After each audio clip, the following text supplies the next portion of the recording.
These correspondences are picked up by the iconographic tradition. The icon of Jesus' baptism depicts the water as a liquid tomb having the form of a dark cavern, which is in turn the iconographic sign of Hades, the underworld, or hell. Jesus' descent into this watery tomb, into this inferno that envelops him from every side, is thus an anticipation of his act of descending into the underworld. When he went down into the waters, he bound the strong man. Cross-reference Luke 11:22. Says Cyril of Jerusalem.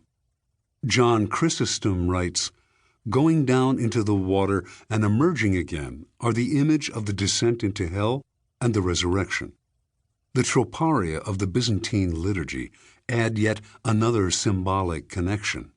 The Jordan was turned back by Elisha's coat, and the waters were divided, leaving a dry path. This is a true image of baptism by which we pass through life. Evdokimov, The Art of the Icon, page 296. Jesus' baptism, then, is understood as a repetition of the whole of history, which both recapitulates the past and anticipates the future. His entering into the sin of others is a descent into the inferno, but he does not descend merely in the role of a spectator, as in Dante's Inferno. Rather, he goes down in the role of one whose suffering with others is a transforming suffering that turns the underworld around, knocking down and flinging open the gates of the abyss. His baptism is a descent into the house of the evil one, combat with the strong man, cross-reference Luke 11:22, who holds men captive. And the truth is that we are all very much captive to powers that anonymously manipulate us. Throughout all its history, the world is powerless to defeat the strong man. He is overcome and bound by one yet stronger, who, because of his equality with God, can take upon himself all the sin of the world and then suffers it through to the end, omitting nothing on the downward path into identity with the fallen.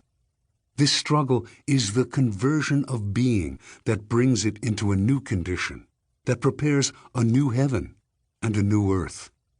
Looked at from this angle, the sacrament of baptism appears as the gift of participation in Jesus' world-transforming struggle in the conversion of life that took place in his descent and ascent. Has this ecclesiastical interpretation and rereading of the event of Jesus' baptism taken us too far away from the Bible? It will be helpful to listen to the fourth gospel in this context.